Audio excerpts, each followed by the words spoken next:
Mario, everyone's favorite mustachioed mascot platformer. Sometimes the universe needs a saving, and he's the only guy that can do it, and other times he's got a dozen people helping him steal back his girlfriend. Today, we're gonna look at Mario's character in every mainline Mario game and rank him from worthless to elite. I'm not counting the Donkey Kong games as mainline, so in the OG arcade Mario Bros. Game, he's of course the main character alongside his brother Luigi. That's just for multiplayer though. In single player, you can only play as the Red Man himself. He cleans up the sewers by defeating all the strange creatures down there, but since the game's based on high score and there's no ending, he doesn't really accomplish anything, so he can't go all that high. In Super Mario Bros., he plays as classic of a hero role as possible. The princess gets kidnapped and the kingdom's in turmoil, so he sets out for adventure, treks through 8 worlds all by himself, and defeats the great King Koopa. It's got the least amount of power-ups to aid him and is pure platforming goodness, so anything lower than typical hero would be a disservice to him. The Lost Levels is the hardest Mario game, and has super unfair level design, so the fact that he's able to overcome all these obstacles with no help mind you, makes this the easiest elite of the video. In the US version of Mario 2, you don't have to play as Mario for a second. Right from the get-go, you can select from 4 characters, and Mario's the most boring option here, having no real upside and just being a balanced character. That would warrant a selectable character tier, but the end of the game reveals the entire thing to be a dream, so he's just zonked out the entire playthrough. Worthless. Mario Land's a pretty simple adventure, being the first one designed for a handheld, but Mario's got his hands full for sure. Instead of saving the same old Mushroom Kingdom, he rescues Princess Daisy and her kingdom, Sarasa Land, because he's just a stand-up guy like that. Nothing all that crazy here, he does what he sets out to and is a typical hero. Mario Bros. 3 nearly perfects the Mario side-scroller. It's got a great difficulty curve with immaculate level design, fun power-ups, and fresh ideas galore. Mario's role is about the same as it was in the original game, except for the fact that the entire thing is just a stage play, so there's no danger, no saving the world, and no point to it, unless he got paid for playing the role. He doesn't really win, so he's going here. Mario World has all the same benefits as the third game, but actually happens, which secures it a way higher spot. Now, I made a tier for when Mario has super powerful allies, and Yoshi almost fits that role, but doesn't quite in my book, because he's more of a glorified power-up in the game. He refuses to go into ghost houses and castles, runs away after you get hit, and isn't seen for levels at a time. He's OP when you got him, but Mario's the one riding and controlling him, and takes on the big challenges all on his own, so he's going at least typical hero. Mario Land 2 is the first time we see the guy adventuring for himself. He now has his very own castle and entire island, which Wario takes control over, so he's gotta whoop some ass and get it back. Wario's a unique villain, and the gameplay feels a lot better than the original Mario Land. The only problem I have with this one is that there's not as much danger, but seeing Mario with all these assets makes him look a lot better than usual. Still, the adventure overall is pretty tame. Typical.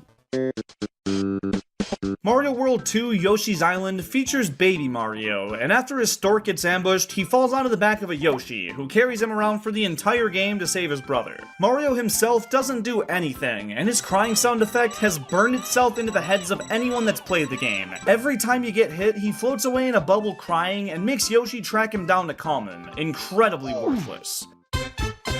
Super Mario 64 is one of the most Mario-dependent games in the series. There's really no other characters here. The castle's just empty, outside of toads that vanish when you walk away and the ghosts in the courtyard. So the resolution's entirely reliant on Mario navigating everything all by himself and exploring these treacherous terrains with no aid. And there's hardly any power-ups to help either. You can get different caps later in the game, but for a large majority of it, it's one grown man versus a giant Koopa and his entire army, so odds are really stacked against him. Even so, he gets a piece of that sweet cake in the end, so he's gotta go elite.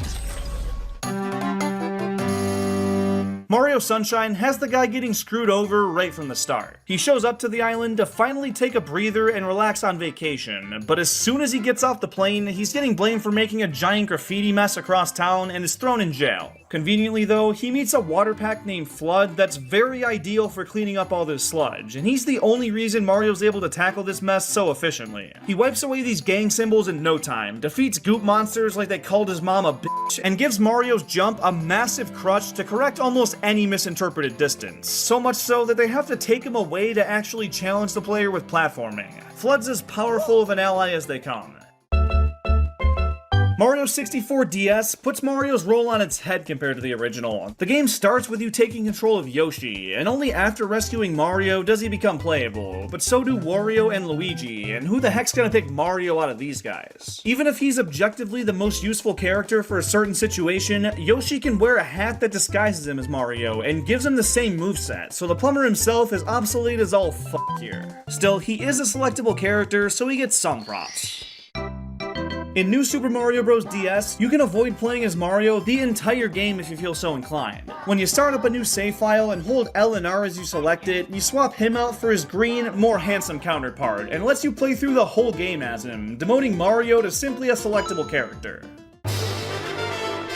Mario Galaxy is a pretty tricky one to place. On the bright side, he's the only playable character in the main game, and he saves the entire universe from Bowser's tyranny, but he does receive quite the helping hand from Rosalina. After a Magic Koopa ruins his day and leaves him unconscious and stranded on some random planet, she and her Lumas pick him up and set him off on the right track, dropping him off galaxy to galaxy and being vital to him getting to the center of the universe to stop Bowser. He also has a Luma ratatouilleing in his hat the entire game, giving him that oh-so-helpful spin jump. He still does more of the grunt labor than anyone else, but has some pretty powerful allies. The single player in Mario Bros. Wii is only doable as Mario himself, but the multiplayer offers Luigi, Blue Toad, and Yellow Toad, all of which can be played as simultaneously through every single level. If we're talking single player, this is typical Hero, but since multiplayer is such a big focus here and takes a lot of weight off of his shoulders, he's going here.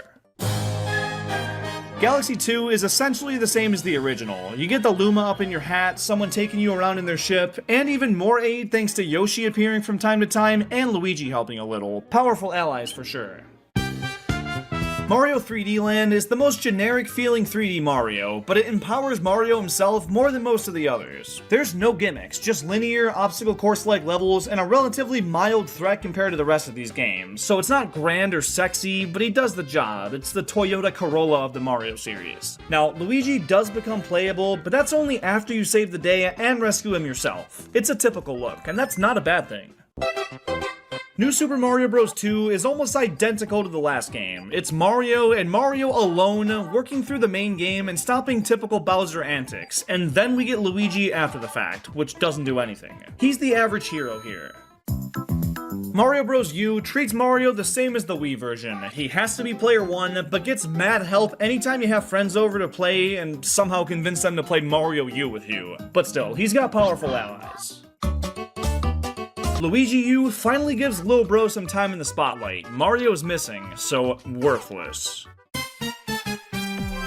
Mario 3D World brings back the character selection from Mario 2, which is awesome, and this time it's not a dream. He's a selectable character that no one wants to play as, so...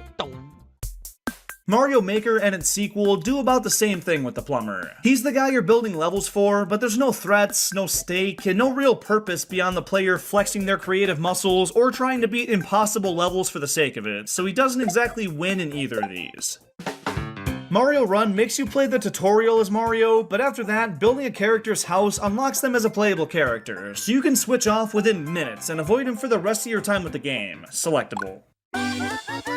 Mario Odyssey gives Jumpman one of his most OP companions yet, Cappy. He can throw him to wipe out enemies, aim the throw any way he needs, and hop off the top of him to jump further. Oh, and the surplus of captures that give him abilities beyond his wildest dreams. Cappy is elite, and makes Mario's job a hell of a lot easier, so...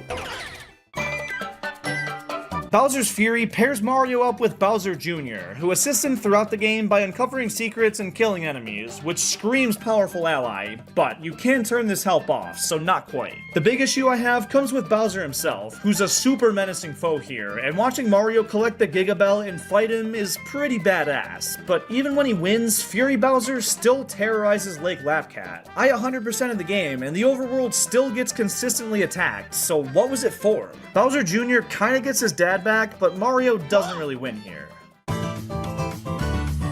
And last but not least, Mario Wonder gives you 12 playable characters from the very beginning, and together they're able to save the day. I sure as hell hope so. He's selectable, but more diluted than ever before. And there you have it. And no, I didn't forget about the RPG games. I've got a video coming next week where I rank Mario's role in each of those, so if you don't want to miss it, be sure to hit that subscribe button and turn on notifications. Thanks for watching.